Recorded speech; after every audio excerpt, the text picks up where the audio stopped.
today as we continue the T-Talk series, but special guest, the 15th Sergeant Major of the Army, and currently the Vice President of the Association of Our United States Army, is going to talk to us about a few things. He's going to talk a little bit about organizational change, and he's going to talk to us about work-life balance, both incredibly important topics, regardless of what you do, important topics professionally. And the organizational change piece, I would tell you, we've talked about it in the past, but as the Army focuses on modernization, change is not always easy. And the default is going back to the way we've always done things. But if you look at what our Army is doing, the fight we've been in the last 20-some years and the fight that we anticipate in the future, change is coming. And we have responsibility to adapt and evolve and remain relevant for our Army. So a very important subject and topic we're going to talk about today.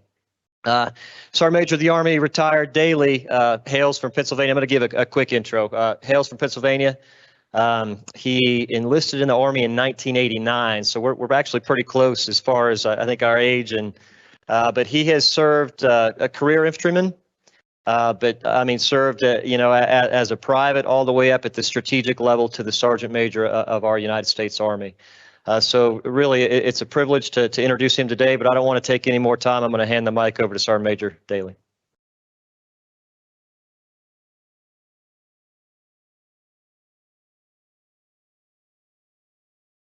Sir, thank you for that humble introduction. And thank you for doing this. I think one of the most important things that we fail to do when we get into times of change and times of war is invest in our people. And it's indicative of war, right? I mean, it's the mission. It's what we have to accomplish. But now we're not at war per se, like we were in the last several decades. And we have to invest in our people. And some of that has changed too in itself. And I'm going to talk a little bit about that. But I just want to thank General Little for having the vision to bring in different speakers. And I always say I'm not the best speaker. I don't have a chain of books you can buy. I'm not going to try to sell you one of those today. That's even better, maybe, right? So I'm not going to sell you a book. But I give you 100% money back guarantee on everything I tell you. 100%, because the Army didn't even pay for me to fly out here. That's right.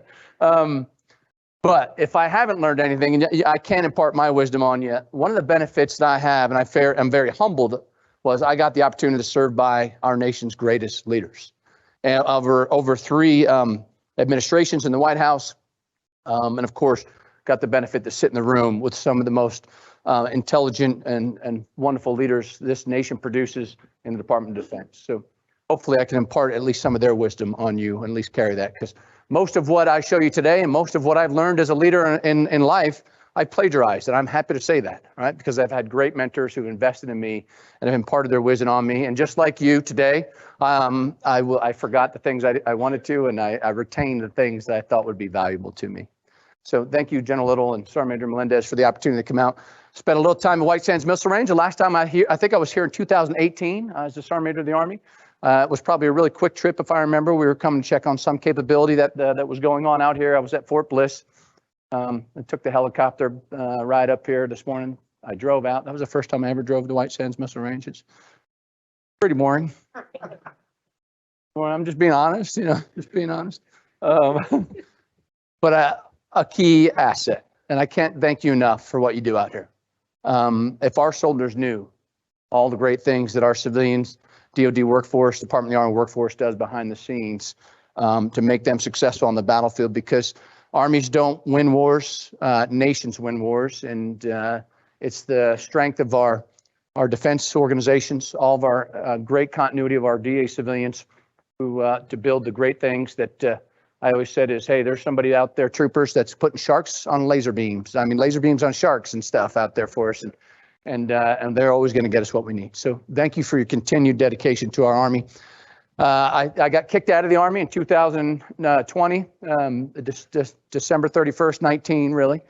I wanted to stay. I ran out of jobs. I didn't run out of soldier.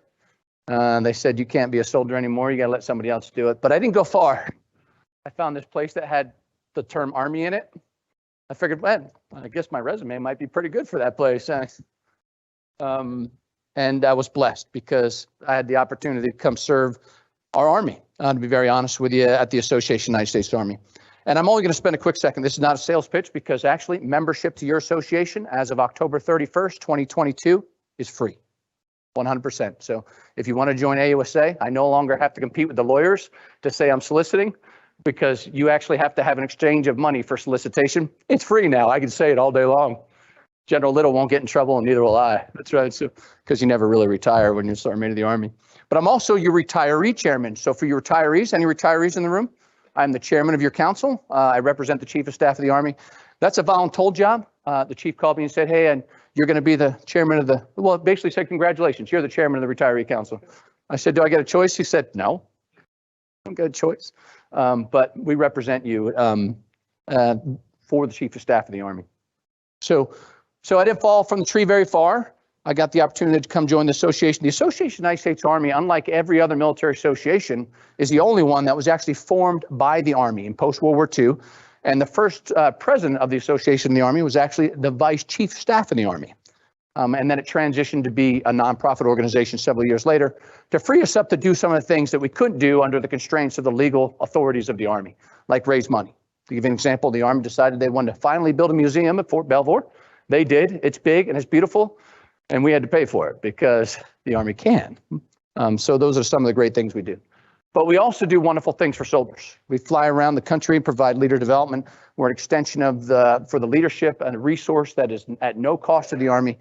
And we do a lot of welfare with regards to resources for our Army. As a matter of fact, we just gave AER $1 million to help pay off some of the deficit of our soldiers basically took on during COVID because of the loss of jobs by their spouses and such. So we exist solely for our jobs to educate, train, and connect the United States of America with our soldiers, their families, and our civilians in the United States Army. And that's our mission.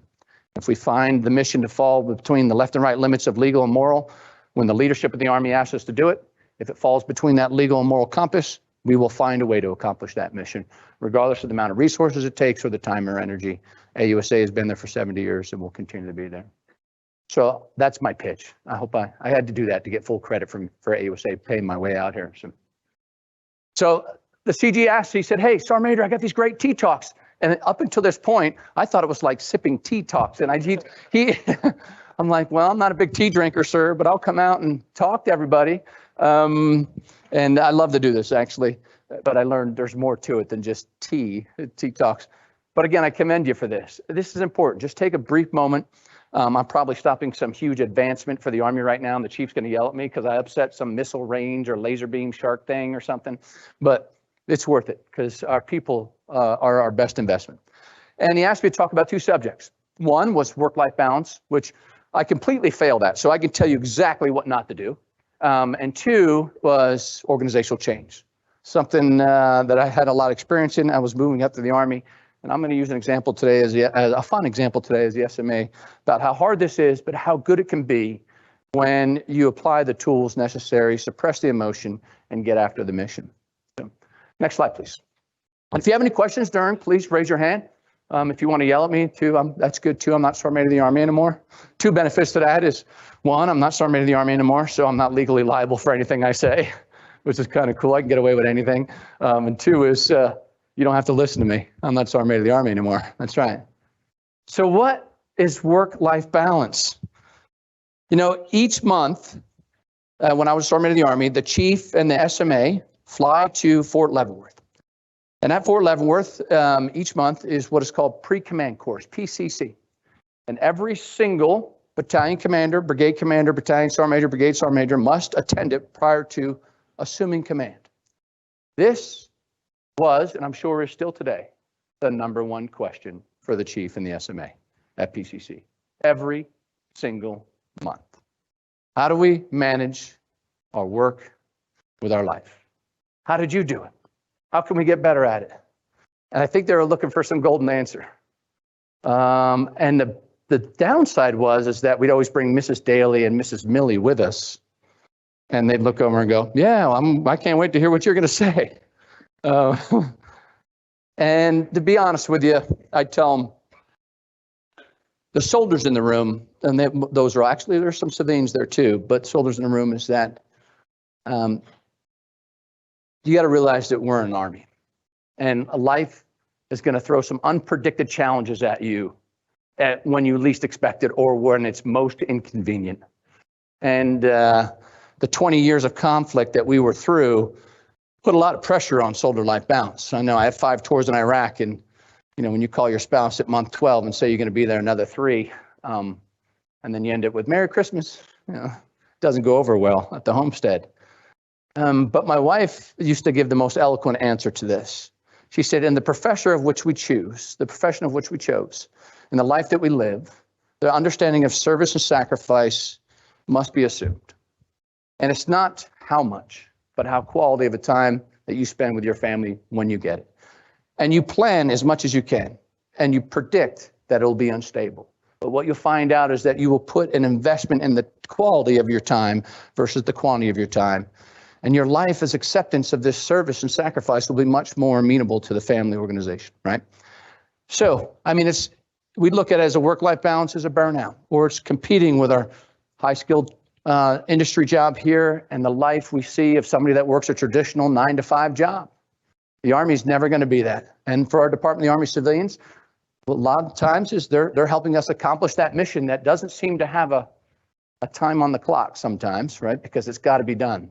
Because the Klingons are going to destroy America or something like that, and we have to get after it. You should see it in the Pentagon. Oh my God, it's insane. Who's any Pentagon war veterans here? There you go. Sergeant Major's going back too. That's right. You know why we're taking him back? Does everybody know he got selected to be the Army G2 Sergeant Major? Let's give him a big round. Yeah.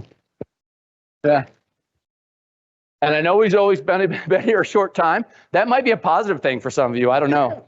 It's because he failed on his first tour. So we got to bring him back. He hadn't had enough Pentagon. He's got to get a little bit more Pentagon in him, because there's only 2 people in the Army who want to be in the Pentagon. That's the chief and the sergeant major. Everybody else has to be in the Pentagon. That's right. So I like the little guy down there. What is work-life balance? Because this is frustrating, right? And I'll tell you, it's about a state of mind, of a way you think about it. But this is my favorite quote, work-life balance. And I think it sums it up, and I'm going to transition into the thing that we used to show every single commander and command sergeant major getting ready to take over their new command. Next slide, please. There's no such thing. There's no such thing. There's work-life choices. Now, I know what half the people in this room are thinking right now, or maybe all of you. Wait, I don't get to make the choice.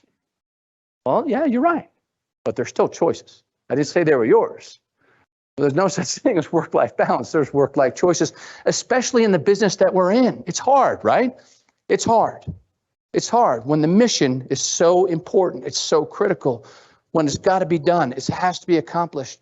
Fail is not an object. Fail is not a term that we want to use. We have to make the mission happen, because people's lives are at stake. The nation's at stake.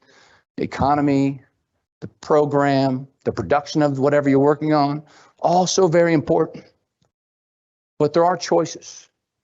Now, I've told you I plagiarized a lot of the things I've learned, right? And one of those I plagiarized because not only did I get to travel with General Milley when he wasn't available, General McConville, your current Chief of Staff of the Army, he's a professor in giving class on work-life balance. Next slide, please. And this is a slide he would show, and it was on the ready every single time we went to Fort Leavenworth. Because without fail, the question came up, work-life balance. And this is what he says. As individuals and as leaders, we have to change our mindset. Yeah, it's tough. Missions drive success, expectation, promotion, all those things. But very easily, he says, we have to make choices. We have to make choices. What do we want to do? We want to sustain the all-volunteer force. Do we want to retain the highly qualified workforce we have in the Department of the Army? Well, then we got to start making choices in interest of people. Now, there's going to be times when the mission prevails. That's the right side of the screen. But there's times where, if the mission's not going to fail as a result of someone having to go to an appointment, a school, or practice, then we as leaders, we as individuals, because it's not always the leaders who are guilty, have to make choices. And if it's routine, then you should be able to go to an appointment, go to school, watch your kids practice. That's right. Now, there's a thing called, every once in a while, and habit, right? I mean, it's not every day, but these things don't happen every day. And we have to have a little bit of leeway as leaders to be able to say, in this situation, and as you progress, you know, if you've got an FTS, an inspection or gunnery, and you got a major birthday, not every birthday, but a major birthday or a game or recital, hey, leadership can make a decision. Is this individual critical to the success of this mission at this exact time? Because the impact on your child of you not being there is going to be greater for an extended period of time. Trust me. Now, I mentioned I'm really good at giving this class because I failed at it. Oh yeah, I was go Army, brother. I mean, listen to me. For 30 years, this guy here was go Army. Mrs. Daly would be up here telling you that all day long, right? Army first, Army strong. Yeah, I was Forrest Gump. I was like, yes, drill sergeant. And luckily, because I had such a strong spouse, that my son turned out all right. And some of that was preventable. Some of that was me trying to be all I could be. And some of that was mission. Like I mentioned, the 5 tours to Iraq, Desert Storm, Korea deployments. And what I failed to realize as a leader is that maybe I could have made choices, and it probably would not have had a significant impact on my career as though I thought it was. And I started to learn that when I became more mature as a leader, and I tried to impart that same wisdom that the 40th CSA imparts on every single leader in the Army. And I guarantee you, he's still, I know it is because I asked him the other day for the slide, he's still using it.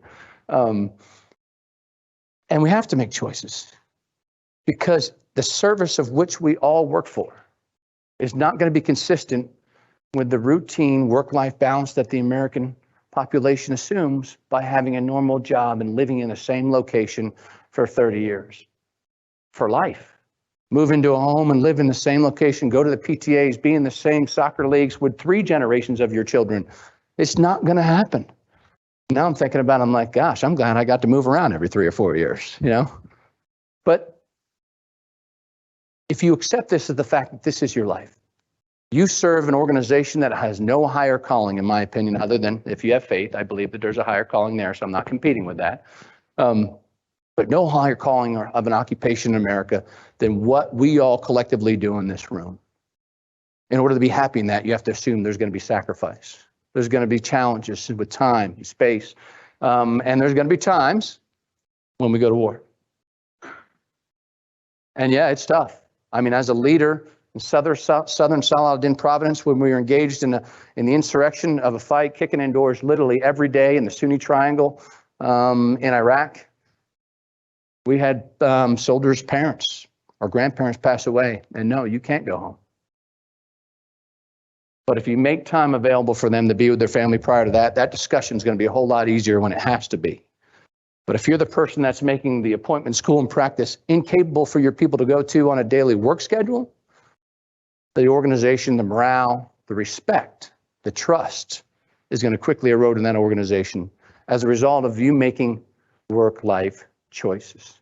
And for the individuals in the room, like me, the ones that said, oh, I got to be here every day, every waking moment, I can promise you now is I'm paying for that in an afterlife with my child. Now, as I mentioned, he turned out all right.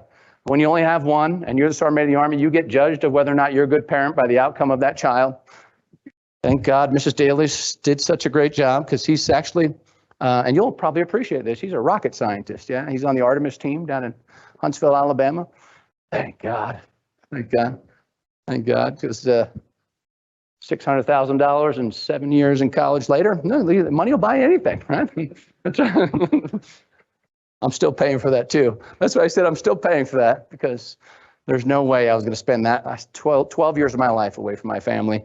And one gift I said I was going to give you is the ability to not be burdened with the financial responsibility of an opportunity that I wasn't given as a child. And that's one of the great things that our military does for us. Okay, so choices. You got to make choices in life, right? Sometimes that choice is we got to get the mission done. But I guarantee you there's a lot of time around here. Mission, CG, mission isn't that important. All right? It's not, the Klingons are not going to destroy the Earth tomorrow. All right? And we can let 1 or 2 people go to instill the emotion of missing that school. That kid kicked the field goal, like in the Army-Navy game. Oh my God. Imagine if mom and dad wasn't there, huh?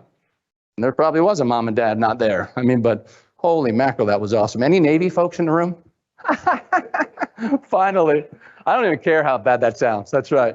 You guys need to lose. We lost so many years in a row and we felt it. Now you can feel it too. That's right. I'm just kidding. I'm just kidding. We love the Navy, just not on that day. All right. Next slide. Okay. Next up. Organizational change. And I was told that someone was here earlier talking about organizational change. So I know I'm getting graded.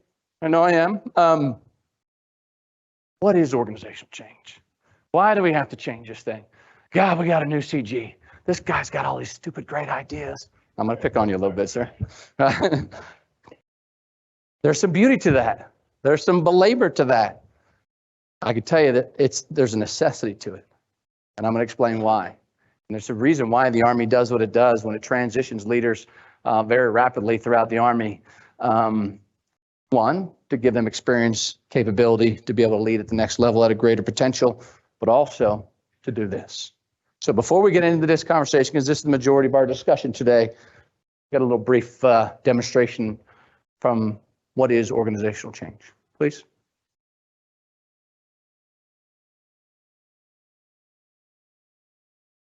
What this organization desperately needs is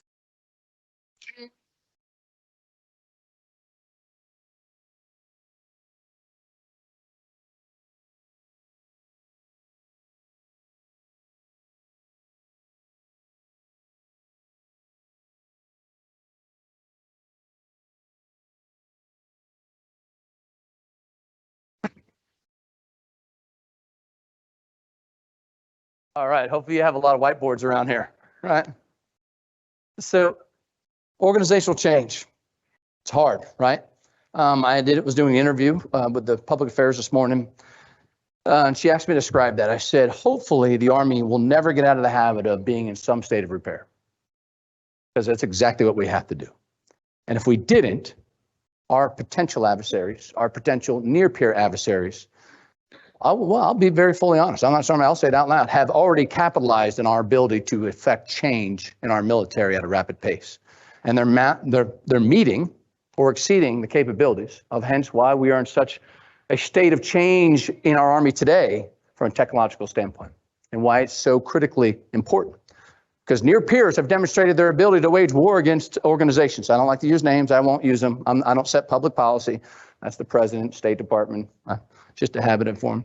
But we got to be ready, right? And if we don't have the capabilities to be able to defeat the capabilities of our near peer adversaries, hence why your mission is so important and rapidly change, then we will not be the Army we need to be for our country. Next slide, please. So why is organizational change so hard? It's easy. We're people. We hate change. Shoot, I couldn't even get my son to change his clothes when he was young, let alone change his mind when mom told him to do something, right? It's natural for a human to resist. The reason why we've survived on this earth so long is because we had the intelligence to first flight before fight. Then we used our intelligence because we didn't have superior strength. You know, dinosaurs and saber-toothed tigers were a lot stronger and faster than us. What do? We resist. We run away. And then we gather our thoughts and we build tools and we survive. So change is natural. And that's what leaders in the room have to realize is that it is natural for a human response to change to be resistant. It is. And if you read all the great studies on this, you see there's a significant amount of resistance to ways of working and thinking with change comes risk and uncertainty, so it is natural for people. And I think that's one of the most important lessons that leaders need to know. As you get to show up, you're brand new, just came off of, I don't know, what you had, 2 years off before you came to this job, sir? I'm just kidding, right? He did, he had 2 years off, relaxing. We send all the generals and senior sergeant majors to some beach destination for 2 years to recuperate. I'm joking right now. So if any of you think that your CG was at a beach location for 2 years, that's not true. No, he's coming right off the same long, hard, fast-running train from his last duty station, coming into this one, assessing what needs to be done to accomplish the mission, and affecting change. Now, for the people in the organization, even the soldiers, as you grow up, we used to say the same thing. Said, oh, here comes the next one. I'll give you a brief story. So I have 11 rotations to the National Training Center. I don't know if you're familiar. It looks just like this place, but it's just over there, right? Just like that, right? 11 rotations. And I became a brigade sergeant major. So that's a senior organization that deploys out there to train. And my brigade commander comes to me. We're still in the staging area, getting ready to roll out to the box for the big fight. He says, Sergeant Major, I want to get the entire brigade assembled tomorrow morning, and I want to talk to him. I said, okay, sure. Yeah, I mean, not like we don't have anything to do to get ready, but sure, I'll bring them all in. And I said, just by chance, can I ask you, what are you going to talk about? Well, I want to let them know how important this mission is. I said, okay, sir, that's probably good. That's probably relevant. Yeah. I said, can you do me one favor though? I said, why? He goes, what? I said, yeah, sure, Sergeant Major, what do you want? He goes, please don't tell them that this is the most important rotation of their life. He goes, why not? I was going to tell them that. I said, because the last 11 commanders told them the same thing. I said, they'll be a little confused, sir. They don't know which one is actually most important. And he looks at me and he realized, he goes, oh my God, you're right. I'm the new guy. I just showed up. I said, oh yeah, we were all here last year with the last guy, sir. But it's also important to impart how important it is to you, sir. And tell them that. How important it is to our mission. How important it is to the Army that we stay relevant. And he changed his whole speech as a result. I was very proud of him. But resistance to change is normal, all right? Now there's people in the organization that are going to be continually resistant to any type of change.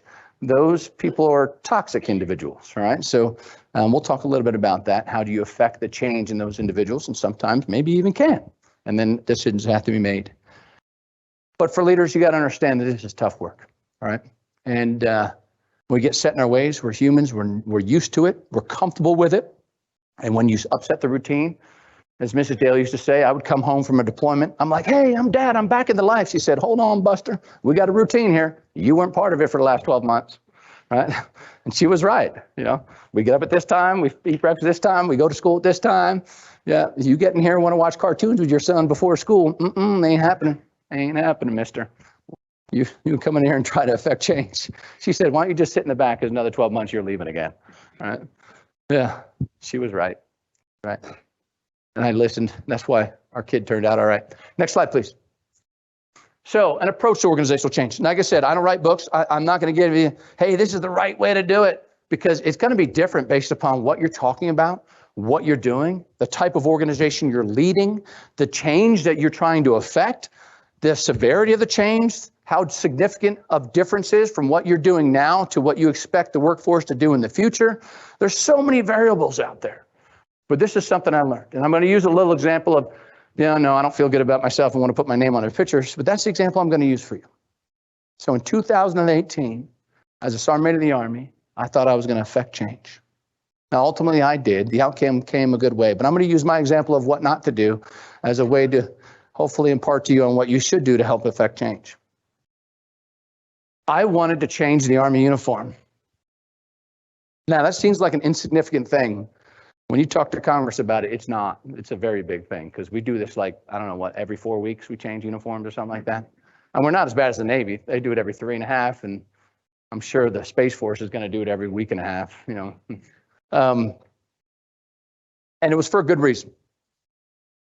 I got called to New York City on 9/11 Memorial to read the names of the soldiers that were lost in the Twin Towers. And I'm standing next to the chief of police and the chief of the fire company of New York City, who are getting ready to do the same for the firemen and the police officers they lost. And a natural-born American citizen walked up to me. I was in my dress blue uniform, standing next to the chief of both the fire and the police of New York, and says, why do you have all the medals on there? Before I could even answer, she said, you must be the chief of police. I didn't even have the heart to say it. I said, yes, ma'am, I am. The chief of police looks at me and goes, what?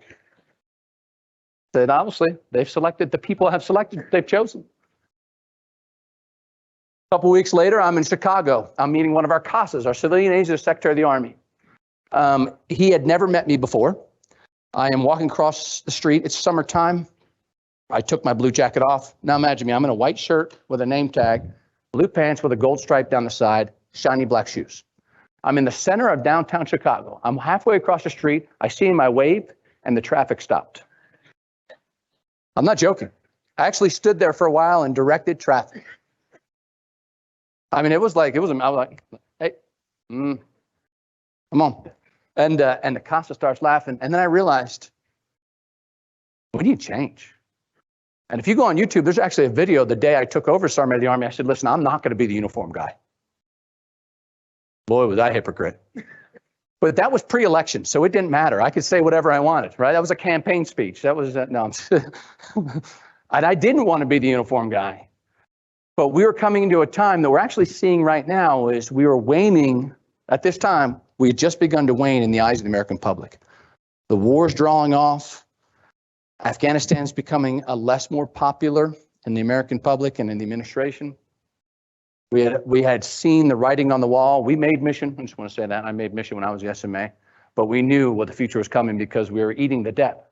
But it's your delayed entry, which you don't want to do. You want to build that for the next year. So you have the population of young men and women you can recruit from.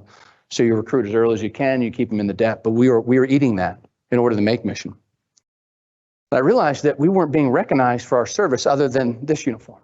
And that's good and bad. Good in the fact that the Americans are aware that there's a nation at war. Not an army, not a Navy, not an Air Force, a nation at war. But we're also a constant reminder that we are a nation at war. And there's a detriment to that as well, is that the parents are afraid that their sons and daughters will be hurt. I mean, then that's a pretty significant feeling, right? No, I'm going to send my soldier off to war, send my daughter or my son off to war. So I wanted to get back into a professional uniform, but unfortunately, just telling all the soldiers to get back in their blues wasn't doing it because America obviously had no idea who we were. And the reason why is because the only time we ever wore that uniform was late at night in very closed type things, the balls, the dining ins, the dining outs. And unless you lived around a military base, you had no idea. You thought you were a Chicago Police Department or the New York City Fire Department, because when I stand next to them, we had the exact same uniform, same color, everything, except I had more medals. They pointed that out. So we had to change. Now I'm the Sergeant of the Army. I'm in my third year as a Sergeant of the Army. And there's a thing with enlisted pay that says it's called high 3, right? When you retire. Once you reach high 3, you got to get court-martialed not to get that cash. So you get real brave. I'm Sergeant of the Army, high 3. I'm like, man, I'm keeping all this cash no matter what happens. So I go in the chief's office. We conjure up this idea in secret.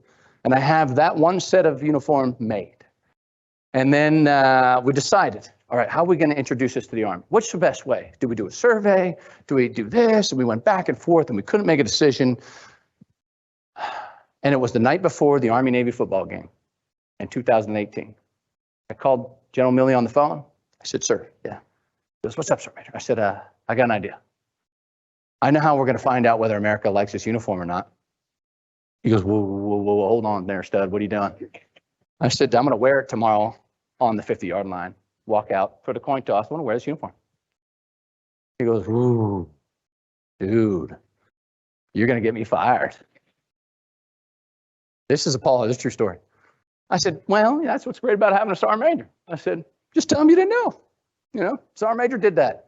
And now we weren't illegal. There's a provision in the Army regulation that allows you to do this, right? You can build a prototype uniform, but there are definite limits on what you can spend, how much, and you have to go through the approval process. At the same time, Congress was hugely frictional about this because we had changed our combat uniforms. The Navy just made some significant changes. They just got rid of the P coat, which shut down this manufacturing company in New England. They were very upset about this. So they had just put a provision in the NDAA that required them to have a say in any uniform change. Anyway, heck, I'm high 3. I'm the Sergeant of the Army. I'll do whatever I want. So I put this thing on. I drive up to Philadelphia. I'm kind of hidden before the game. And then the coin toss, right? So now this is General Mattis is the SecDef. The chairman is the Marines. And then you got the Navy and the Marine Corps leadership. So the only people that are on the Army side is me, Mark Esper, the Secretary of the Army, and Mark Milley. And when General Mattis from the other side of the football stadium, he was looking around and he's like, and as we walked out closer, if anybody's ever met General Mattis, pretty serious guy. We get out to the 50-yard line and his face went from smile to And then he lip syncs some words to me. I'll do it for you because I won't say it. He goes, "We're on national television." The only thing I could think of, now you got the refs are like standing right here. He's like this far away. I was like, just stay out of arm's distance. I was like, my morale went from here to like here. I said, I'm going to get fired. I'm going to get fired. He goes, "You're going to talk." I'm like, "Sir, they can read lips. I think they pay people to do that out here. That's why the coaches are always doing this." So I thought, man, I'm going to throw this thing out there. I'm going to be the superhero and people are going to love it. Well, I found out two things that day. People did love it. And second thing I learned was you should probably tell the Secretary of Defense that you're going to do that before you do it on national television. That's what ended up saving me, actually, because it was a struggle after that day, actually. And what saved me is I made that decision. I'm not advising you to do it, obviously. And I'll jump forward to that, and then I'll go back and tell you the trials and tribulations of change. I had to go see him, and based upon his schedule and mine, it wasn't going to be for a couple weeks. By that time, I had thousands of letters from across the country mailed to my office with pictures of their grandfather, their grandmother, their mother, their father in World War II uniform, and said, if this is the last thing you do, Sergeant Major, you should do it. It was incredible. And actually, the stuff just kept coming and coming. I bring it to the morning meeting. I'm praying I'm not going to get fired by General Mattis when I had to go see him. And by that time, I did have to go see him. There was already a huge public response to this. And he said, okay. He said, but you're going to have to go up to Congress and figure it out. And 75 trips later is what it took. 75 trips to the Hill to get that passed. Because I was so passionate about that we should put ourselves back in uniform. Be honestly with it, where a time where the nation felt the trials and tribulations of war. Yeah, they knew we were at war for the last 20 years, but World War II was a period where the nation felt it. And I thought it was an investment in the memory of the sons and daughters of that greatest generation, and thus far it has worked. But here's the honest truth. To affect change, you got to create a future vision. And that vision should be as clear as possible. I didn't do that. I walked out on the 50-yard line and prayed. It's a method. It happened to work, right? But I don't advise that. Leaders, you got to paint a vivid picture for the future and be descriptive as possible, right? Because again, we're naturally resistant to it. You know, when you want to change your organization in any shape, form, or fashion, the best thing you want to do is get people on the team. And the way you get people on the team is you communicate, and you communicate effectively, clearly, and often. And you also communicate why, right? And I'm going to talk to, but in the military, we don't just lead. We provide motivation, direction, and purpose. The why is one of the most important things in affecting change, is telling people, why do we got to do this? Because Major Shields is sitting down there, and when General Little comes in and goes, what the heck does he want to do this for? I read the email, sir. I read them. So they still give us access to that stuff. Yeah, you might want to go in there and hit delete on the rest of it. Anyway, I expect it to be difficult. I didn't. I thought, oh, I'm the Sergeant Major of the Army. I'm going to walk out on the field, national television, second most watched football game in America behind the Super Bowl. 20 million people are going to fall in love with me, and then there's going to be a parade in New York. Didn't happen that way. An old nasty general stared at me and told me he was going to chop my head off, basically. But for your situation, it's hard. It requires discipline and, most importantly, patience.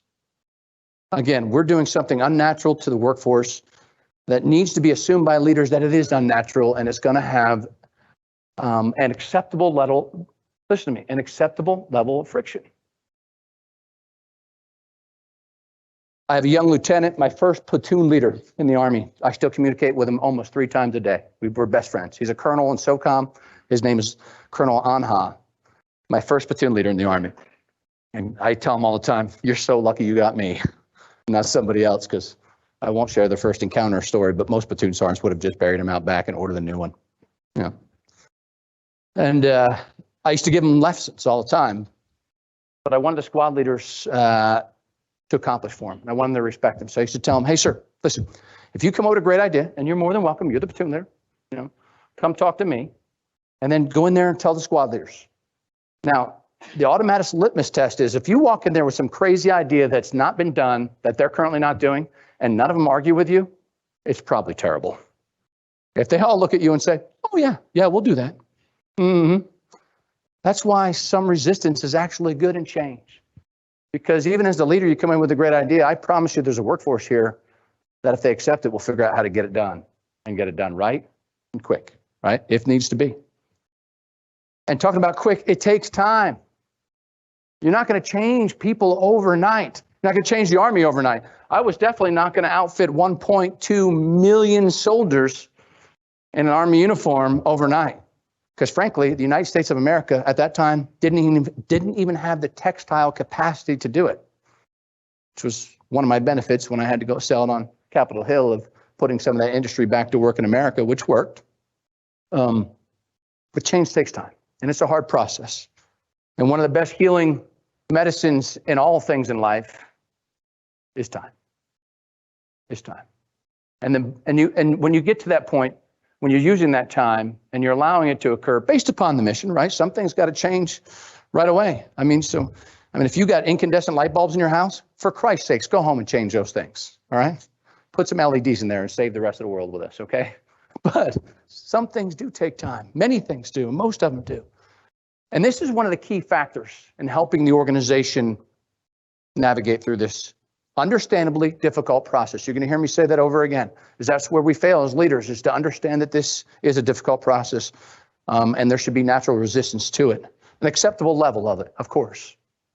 And clearly, when you go back to number one is when you're communicating that, allow that time, allow the appropriate time to change. Number four, this is my favorite one. Make it okay to fail. Now, I grew up as a young infantry ranger. You know that we didn't say that F word. No, I'm not talking about the one some of you are thinking about. I'm talking about fail. We weren't allowed to. Failure is not an option. Ooh, I'm a ranger, right? I learned later on in life, when I got back to the real Army, and, I wasn't in the Ranger Regiment, but, in the mechanized infantry, is that I was leading soldiers inappropriately. Failure shouldn't be something you plan for or expect. But if you don't have a contingency, I can tell you in reality, someday you are going to fail. And I used to say today I say one of my top 10 leadership tips is, it's okay to fail. It's not okay to quit. In the business that we do, it's okay to fail.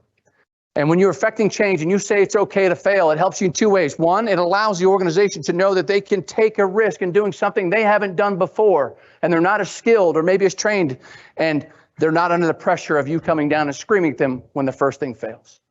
But the second thing it accomplishes for you is even more beautiful. It's all those naysayers in the room that are destined to make it fail. Well, it's okay. Oh yeah, it's okay to fail. And if you communicate that clear to the workforce, you're accomplishing two goals simultaneously, right? Because we got to get this done tomorrow. It's got to be done. The Klingons are going to attack, and we need the sharks with the laser beams on their heads to be swimming in the ocean tomorrow morning. And if not, we're all going to die. Now, that might be a time where you can't fail, right? But the reality is, it is okay to fail. It's not okay to quit.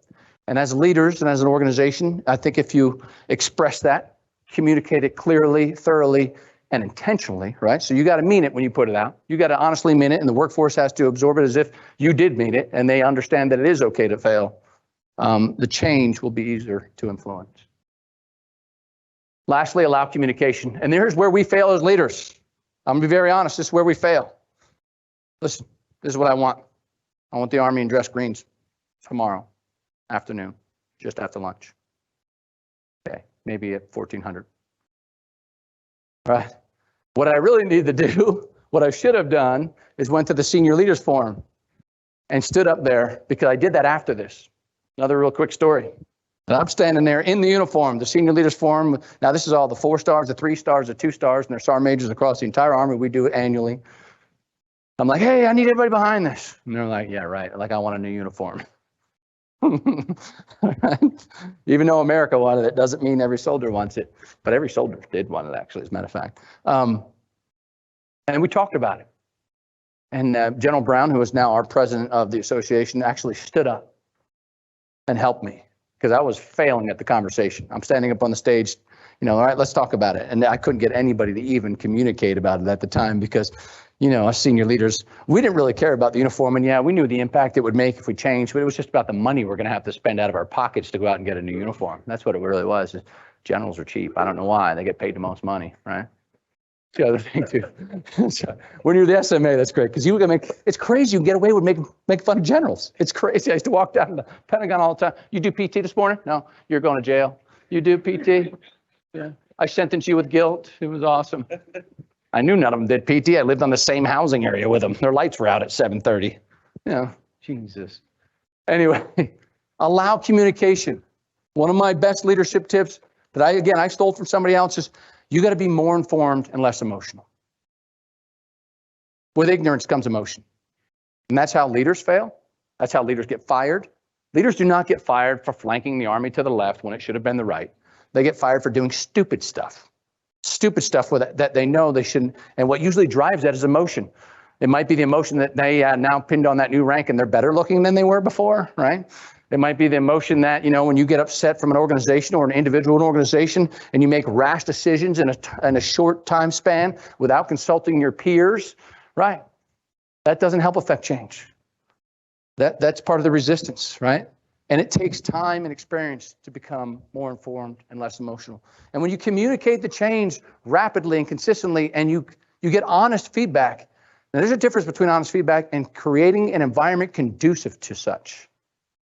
Because you put people in a room, I'll tell you, when I was Sergeant Major of the Army, I'll tell you how easy it was. I could put people in the room and go, how's everything going? Great, Sergeant Major. Everything's perfect here at White Sands Missile Range. Great. All right, I'll get back on my helicopter, go home, tell the chief everything's great. No. You get the truth when you go down to the work bay.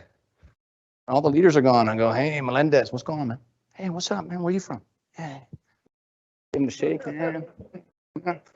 Where you from, man? And next thing you know, my first sergeant's terrible. Oh, really? Why? Why's your first sergeant? Really? What about your commander? Well, he's not that great either. Well, he is when he comes to work. And wow. I don't know. I was up to CG's office earlier. He said everything's great. Look, where's first sergeant at? Is he over here? Yeah. All right. Yeah. They used to tell me all the time, first sergeant. I don't know why they always went for the first sergeant first. That wasn't always, but that's an environment conducive to communication. Bringing everybody in. This is not a setting to communicate drastic change in an organization, right? Because peer pressure is terrible. Because everybody's looking around the room going, all right, what are your questions? Because we're going to get to that point during this presentation. And the same thing's going to happen in the thousands of presentations I have ever done. Everybody's going to go, who's going to ask the first question? Oh my God, it's her again. Oh my God. We're going to be in here till way after lunch. Well, the CG gave me till 1400 anyway. What time is it now? No, I'm just kidding. And then lastly, you got to be persistent. It's going to fail. It's going to have challenges. People are going to resist it. It's going to take time. It's going to be hard. It's hard at first. It is really messy in the middle. After the 75th tour to the Capitol Hill, trying to convince our legislative individuals who are great, right, who are very frustrated with us spending money on uniforms, that this is the right thing to do strategically for the Army, regardless of the fact that the last 15 people are up here telling you the same thing. I'm right. They were wrong. This is the best. It's hard. But all I did was keep knocking on doors.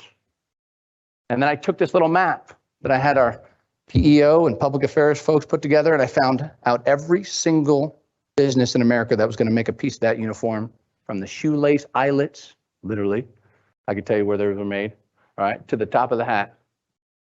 And I found, what district is that guy? Yeah, Congressman, how you doing? Hey, I'm going to create jobs in the state of Louisiana. He goes, so come on in, sit down, Sergeant Major, tell me how we're going to do that. That's right. And we're going to start growing sheep again in America because we need wool. That's right. Literally, we actually had to do that, believe it or not. And be persistent, because at the end, it's gorgeous. And I'm taking a little bit of liberty to say that, but I think our soldiers look better than they have since World War II, right? That was great. Where's the soldiers in the room? Yeah? Anybody have anything to say? We could fight outside after this. That's right. I'm still in shape. I already eyed up after you. I could take at least 12 of you. Me and the Space Force guy, right?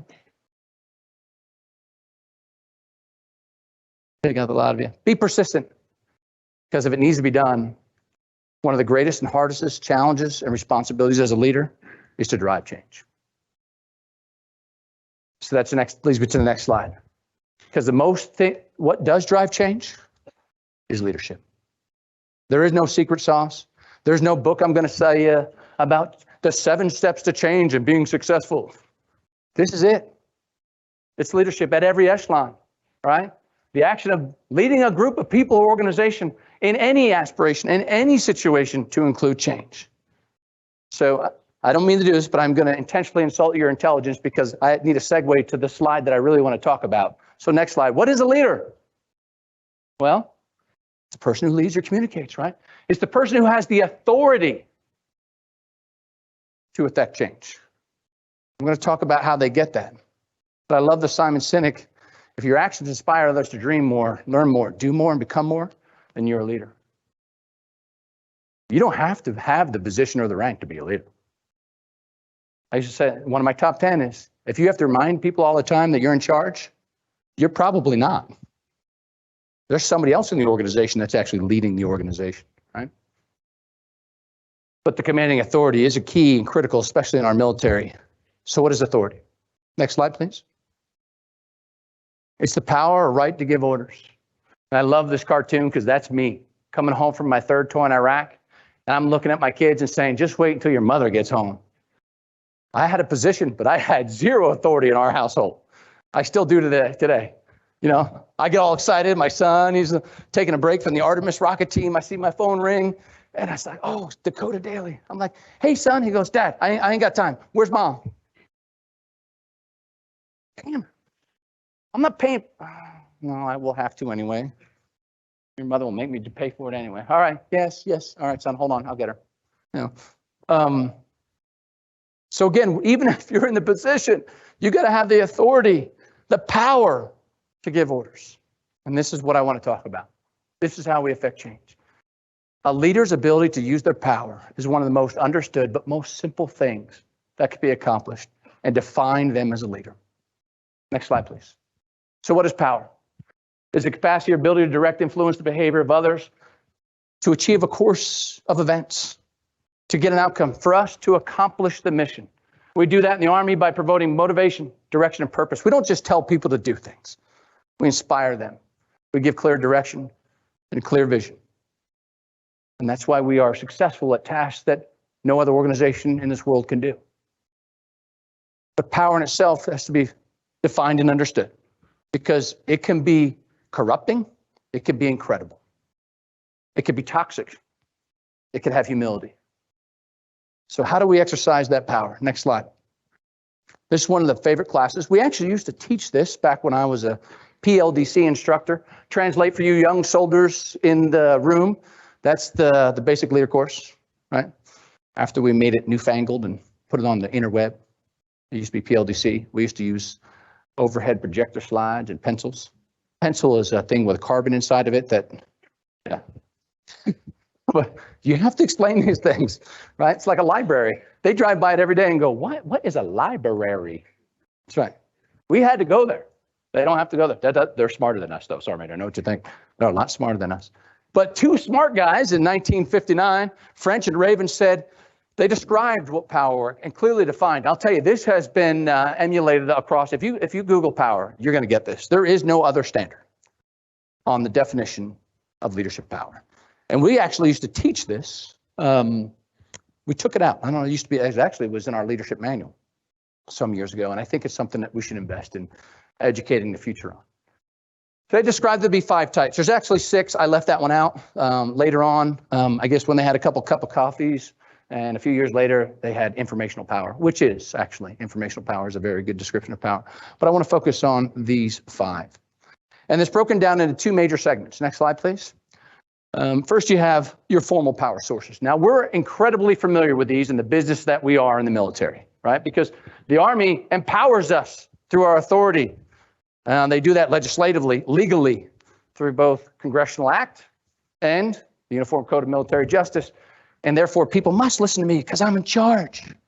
That's true. That's true. They're listening to you when you're looking at them. if you're not a leader, right? But I want to break these down real quick. Coercive power. That comes from one's ability to punish someone. All right, so CG's up here. Now, if I was a sergeant major in the Army, I already made fun of general officers. Technically, he could probably submit a Article 15 for me. It wouldn't stick. My lawyers outranks him. Anyway, so it's all about the number of stars on the lawyer, and so that's right. But that's how we coerce people in the Army. The Uniform Code of Military Justice, right? Moss knows I'm not going to be late for work. Why?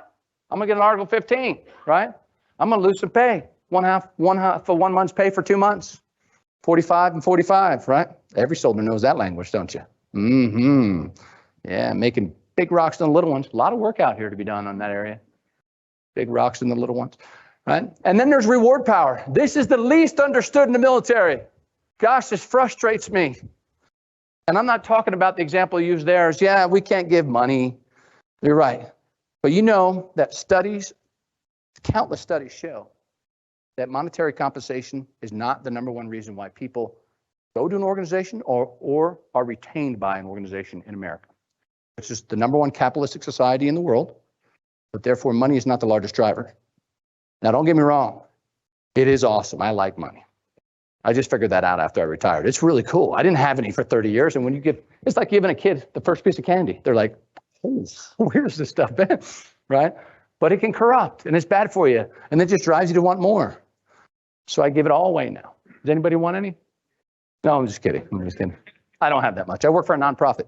All right. So, but reward power comes in many forms. When I was the 4th Infantry Division Sergeant Major, we had just made a major change. We were moving the 4th Infantry Division from Fort Hood back to Fort Carson, Colorado. At this time, Sleepy Carson was called the Mountain Post. And it had a civilian team there, and really no leader. And we came in and bam, put 4 ID patches on everything. And I mean everything. Water towers, sidewalks, it was just like shock. We didn't give no time. Remember that whole slide before? No, I'm a hypocrite. We didn't give no time. We walked in there and just branded the place. And we saw some frustration, right? So we created this concept that was called Mission Soldier Family Team. And every single month, somebody from each part of the team was going to submit awards for their civilians, for the soldiers, for the families, every single organization. And at first, completely resistant. I went to the Director of Emergency Services 2 days before the ceremony. I'm like, where's your names? I need 5 names from you. 5 names. 5-year civilians are going to get recognized tomorrow. Sergeant Major, we don't have time for that. Oh, okay. Why don't you just hold that thought? I'll put you on. Could you get CG on line 2? The Director of Emergency Services wants to talk to him. No, we got time. Okay. Fast forward 3 months later. He was calling me going, I need 6 slots this month, Sergeant Major. He goes, after that first time, you called you and the CG called them up on the stage, gave them a certificate, handed them a coin. That woman is so proud of it. Then people are flying their families in for this. He said, and one of my directors promised this lady she was getting an award. Their family flying in from California. I need 6. I use this as a leadership opportunity. I said, and I got a speeding ticket this week on post, and I need you. We both need something here, sir. Just saying, life's got choices, right? That's right. I'm just kidding. I never had a speeding ticket on post. Not that any of you would know about it anyway. I covered it up. Okay, so reward power is incredible. We don't do this enough. We simply don't do this enough. I was doing leader development at Fort Carson just a couple months ago. And one of the soldiers said, hey, today it's different when you served. Today we compete against the IGs and the complaint departments, and it's hard to go down there and give discipline like you did. And he's right. I mean, it was different, right? And I said, well, you know what you can do, though? You can celebrate the heck out of excellence. I haven't found anybody that's yelling at anybody about how great you tell your soldiers are. And you find that soldier that is literally doing, or that civilian that's doing a great thing, and you celebrate the heck out of it. And you watch the organization change. I'm not saying condemn those who aren't. That's not what I'm telling you to do. But you need to celebrate excellence. And we miss that opportunity all the time in our Army, with our civilians, with our soldiers, and we don't exercise that. Leaders fail to do it. Legitimate power, all right? Formal right to issue directives and commands, that's the CG. He has general officer, authority. That's a big deal. That's right. Yeah, he can end your career with the stroke of a pen. He's been signing them left and right all day up here. And it's important, right? We need that. That's why we have structure. That's why we are an army. Now, I'm going to tell you, these are viewed by many as the most important parts of leadership. But the second component of the 5 that French and Raven talked about are actually more powerful. Next slide, please. And it's the personal power. Nobody gives these to you. You can't buy them. They're not issued. They're not for sale. They are not translated through genetics, unless there's some wicked smart scientists in here that's doing genetic research. I have not seen it. I have not seen it. I've seen, I would tell you that though, upbringing in an environment of great leaders is a product of great leaders, right? Peyton's son will probably be a good quarterback because he's probably been doing it since he was 6, 8 months old, right? I mean, just, pick up the football, son. But these you have to earn. Leadership is not achieved, it's sustained. And these are the things that cannot be carried from rank to rank, position to position, or post to post. These are the things you have to earn. And frankly, this is what people follow. In the military, we follow the other ones. We have to, right? We don't have a choice. When you're looking, when it means so much, or when I got to give my all, how much all are they going to give? I don't know. If you combine it with these things, 110, 120 if you do them right, right? And that's the expert power that comes from your experience, your knowledge, your example, right? What's the most high-tech project we're working on? Are we doing sharks with laser beams, and what are we doing? Directed energy, things like that, right? So if I walked in the directed energy shop today and said, hey, I'm here to lead everybody, immediately all the civilian scientists in the room are going to go, who the hell is this guy? What do you know about directed energy? I know if I push you, you're going to do it, right? That's true. Okay, that was directed energy. No. Gosh. Anyway, no, I don't have the expert power base for that, right? Not that I couldn't lead that organization. We'd probably be done with the weapon system by now if I was the leader of it. I mean, but I'm just saying, that's a joke. It's a joke. And then there's referent power, right? Or some examples show this at referent or charismatic power is another term that's used for this too. It's your ability to lead through your passion, inspiration, inspire. People want to follow you. Charismatic leaders are a great example of that. You see them on TV. Why do all these people want to be around them? Why do all these people want to be part of what they're saying or doing? Is because they believe what they're saying is something that's consistent with their beliefs. And they believe that somebody could follow. And the greatest leaders, I can tell you right now, are heavier on this than they are on the formal sources of power. The greatest leaders that I got to serve with have one consistent leadership trait across all of them, regardless of service, component, or civilian or active. When I got to see him, and that's humility. I wanted to work for these individuals, not because they were the chairman or the chief or the SecDef and they had a nice title. Really cool airplane. They do have cool airplanes. I miss that stuff. I miss those. But because they were humble, they were honest, they're sincere. The decisions they made, you trusted because they knew they were in the best interest of the organization, not a detriment to the individuals or the mission. And you knew that they could have been in another organization making hundreds of millions of dollars, but they chose to be with us. That's right, all those people, all of our congressmen, senators, the great elected leaders, our administration folks, the folks that worked in DOD, most of you in this room could be making a whole lot more money somewhere else. But why don't you leave? Why do you stay? That's the only way you can answer that question. And that's why referent power is so strong. Next slide, please. And it's the balance of power that's ultimately the leadership trait that's going to help you affect change.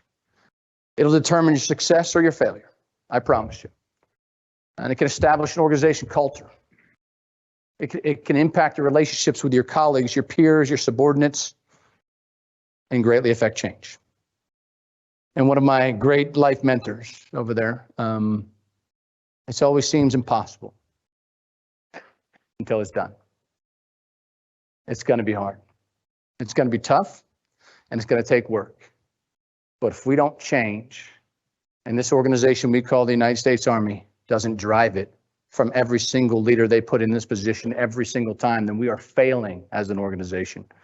Because I promise you, there are near-peer adversarial countries out there that are waiting for us to either not affect change, be incapable of affecting change at the pace that they are, or have the desire, the ability, and the will to affect change. That's how we have prevailed in the past. That's how this nation has survived in all aspects, both industrial, financial, and militarily. And they all are mutually complementing to each other. And that's why the capitalist society we live in drives change so fast. Because if you don't, you die. And that's not a choice for this organization or the people that serve. So, ladies and gentlemen, thank you for the opportunity to express at least some of my wisdom and those of which I've got to the humble opportunity to serve next to. And next slide, please. And at this time, if you have any questions. Now, you remember I said I have thousands of these, or I've done thousands of these over the course of my career, and I continue to do them in my civilian life. And they always come with 100% money back guarantee. And here's one thing I've learned to be true. When you get to this part of the presentation, you know, you got the peer pressure going on. Everybody's looking around going, man, who's going to be the first one? And here's what I found out before the first hand goes up. And this is 100% true. Every single time I give a lecture, a speech, or a leader development, the first person that raises their hand is always the best looking, smartest person in the room. There you go. Stand up, stand up. Let them check you out there. Yeah, look at that. Huh? Look at that.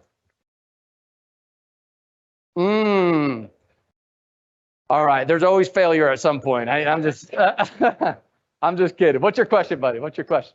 Oh, you just raised your, no, you got to have a question now. Huh? It works every time, too. Every time. Yeah. There's always a sucker. That's right. Do you want a question about this, sir? Anything. Yeah, here's the truth. You can ask me anything you want. And I'm gonna tell you the truth. I'm not Sergeant Major Army, and I don't have to lie. There's no reason to lie. You brought this on yourself, though, so. Go ahead. You made a comment about PT, but I didn't see you there. You're right, you didn't. And it was for you. Yeah. Not really a question, but that's all I got to say. No, I'll address it. I should have been there. I was not there this morning. And I was going to give you the excuse, but that would just reinforce what your message was. I will sentence myself to PT Gill and accomplish it and report back to you as soon as I'm done today. You give me your cell number. I'll let you know when I'm complete, okay? Yeah. And next time I come out, I'll personally take you out myself. And we'll go run 10 miles through the desert. That's right. That's right. Won't be the first time. That's right. No, thanks. Did you have a question, though? No. Oh, a joke, huh? That's good. All right. Where's the second smartest person in the room? There you go. Yeah. Go ahead.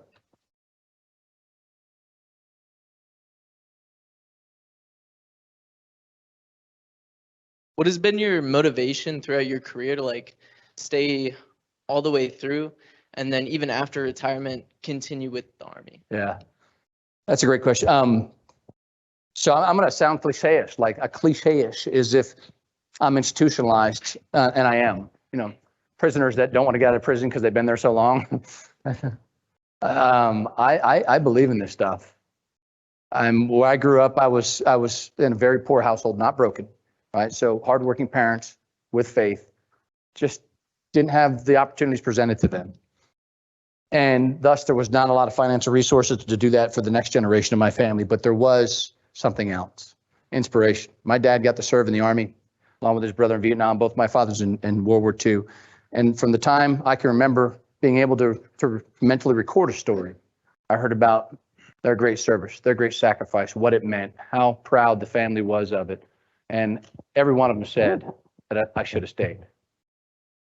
And what kept my motivation up is this is a pretty good deal. I mean, I'm from northeastern Pennsylvania. You know, they write songs about it called like Allentown. I literally live right now, and all the factories are closing down.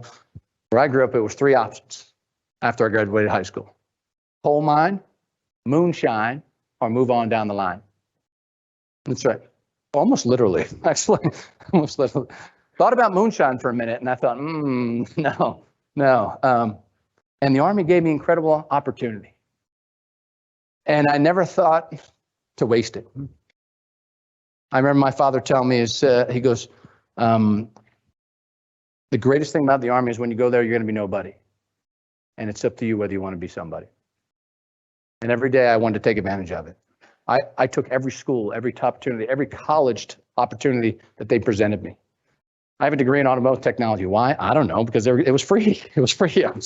But I've never taken a car to a garage in my life. Never, ever. I mean, because the Army gave you that opportunity. And then when the Army said, hey, we're going to let you transfer your GI Bill, about halfway through my career, I'm like, I thought that would never happen. And I was able to give an opportunity to my son to be the first individual in the Daly lineage back from Scotland Island to ever go to college after high school. And I thought I owed the Army something. To the day I was a sergeant of the Army, there was incredible guilt for me not to get up every single day and do PT with the soldiers, because I really felt as if I was the greater recipient from the experience that I had, even after 5 years of combat. If you want to talk bad about the Army, I couldn't punch you in the face when I was a sergeant of the Army. I will now. I will straight up just punch you in the face. I got a good civilian lawyer too. You know what I'm saying? Yeah. Temporary insanity. Sergeant Major had temporary insanity. So I believe in this stuff. And I always said is that, because my wife would ask me, it wasn't all roses. I mean, come on, 5 tours, back to back, going to Iraq, being away from your family, fortunately bearing 124 soldiers. I'm not proud of that. It was hard. It wasn't all roses and, just great days. It was tough. And even my wife would say at times, why you? And I would say, someone's got to do this stuff. And that's the situation I think we are in our nation now. The armies don't build armies, nations do. And if we rely on the Army to build the Army, it's going to fail. I'm not proudly saying that. I'm just realistically saying that. We got to communicate to the next generation the value of service to this great nation. And unfortunately, we're not doing it outside the lineage of our uniform, meaning we're inspiring our kids to do it and their kids' kids, but we're not inspiring the broader population of America to do this thing. But here's what I can tell you. Truth of reality is going to hit American population because we're going to have a military. What we want to do is for it to be a choice. We made that decision in 1972, and we've had the greatest military ever since.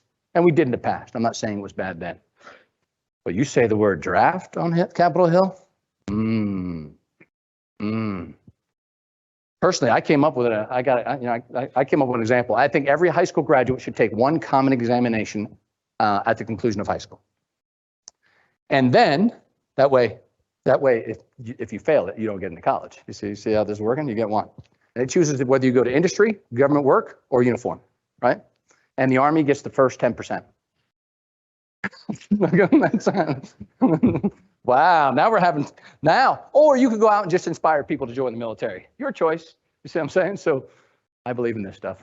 And I do this not only outside because I work for AUSA. I do it for free across the country and talk to industry about the value of veterans in their workforce for the Department of Veterans Affairs for free, pro bono, because that reinforces the next generation to want to fight and win too. Did I answer your question? Good. You want to talk about in the Army? Don't do it. All right. Yes, sir. Mm-hmm. A quick question. Well, a couple quick questions for you. Yeah.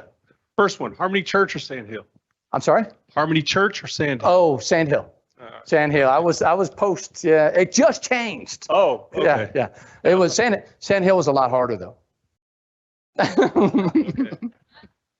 I'll let you have that one because I'm Sergeant Major of the Army. Yeah. Are you Harmony Church? I was a Harmony Church. It But just 5 years prior to you. Yeah, we still did the training up there in the old World War II barracks. So we Prick 77 and all that. But yeah, 77. I think it was harder for us because we had to march up there every day. You guys just woke up and went to training. But we had to live there. I know. That was the worst part. Yeah, you had lead paint exposure. I can tell you that. Well, a lot more than that too. Yeah, just being honest. But I had a question. There was just for that, I'm going to tell you also, there's a misspelling on one of your slides. Oh, was there? What leadership? What is leadership? Yeah. You spell what? W-A-T. Oh, So I'm that's how I sorry. could tell you were Hey, Sand Hill. pick that up. Let me see that. I'm going to find somebody to blame.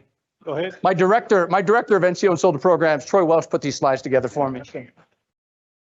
Wow, did I really screw that up?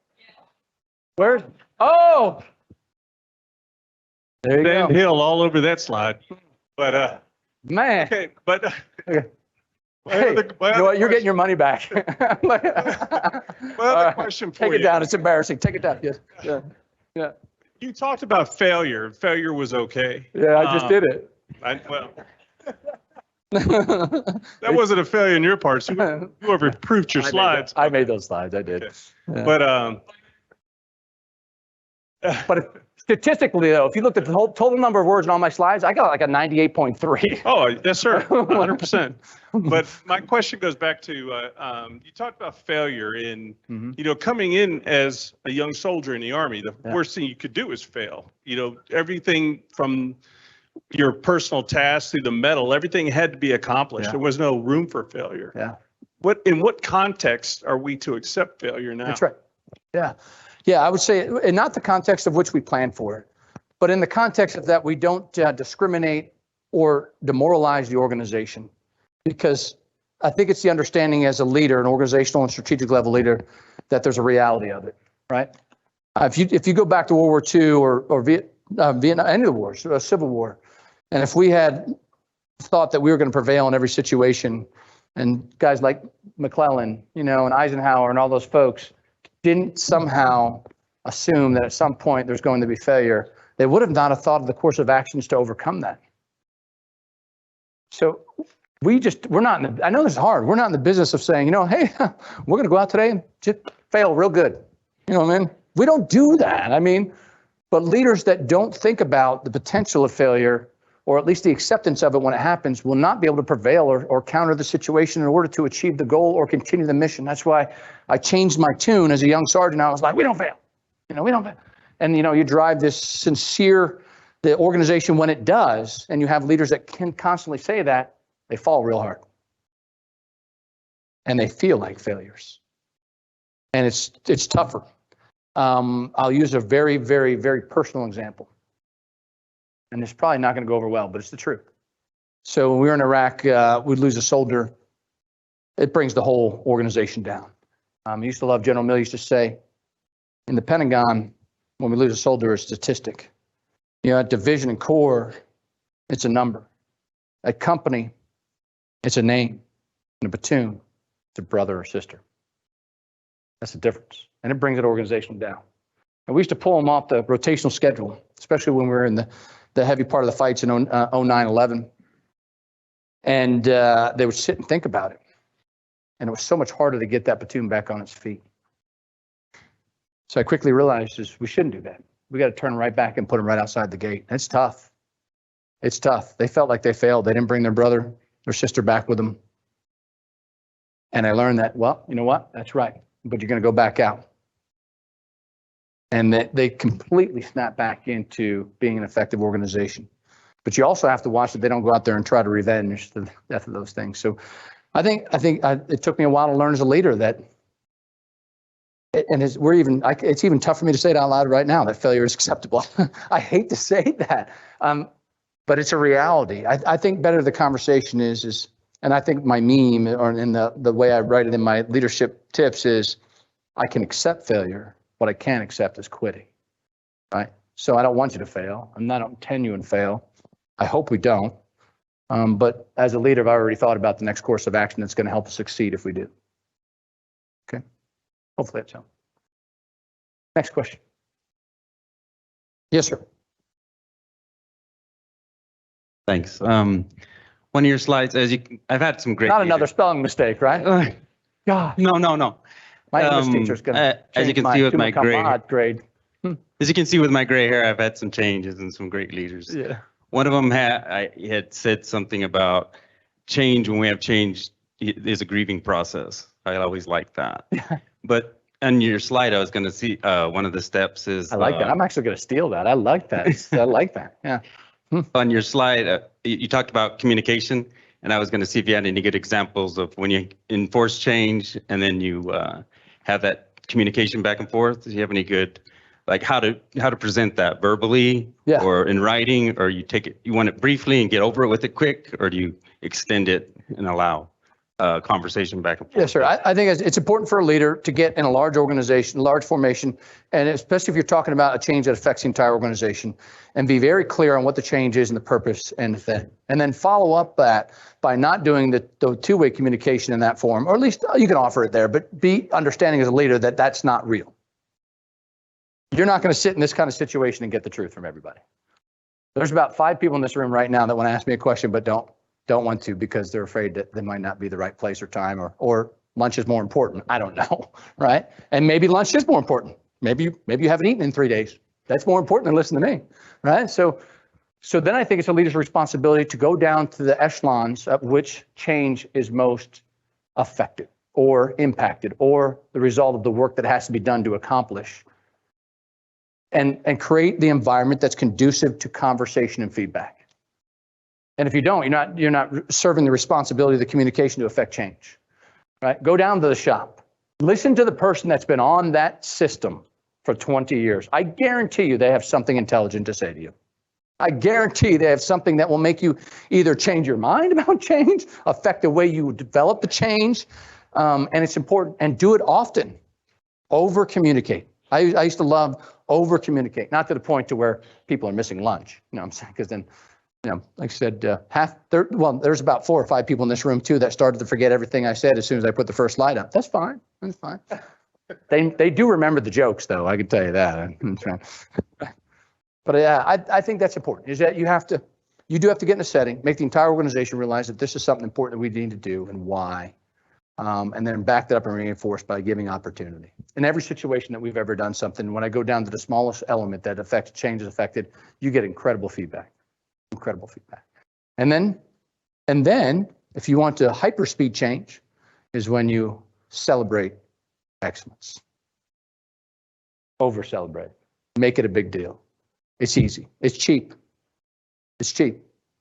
Some of the greatest things I have in my collection of things is something a soldier gave me. And I'll tell you what, you just tell a civilian or a soldier, just walk in their office. I'm talking, when I talk reward power, cheap reward power, I'm talking about just walking in their office and saying, hey, you're doing a good job. That's not going to happen. The CG told me you haven't been doing a good job, but I didn't want expectations, And I know that's true. Because in 2019, there was a gentleman that walked into a soldier's office and said, you're doing a great job. I called my mother. That person was me. That guy was the chief. He wasn't going to give me another award. I got enough of those things.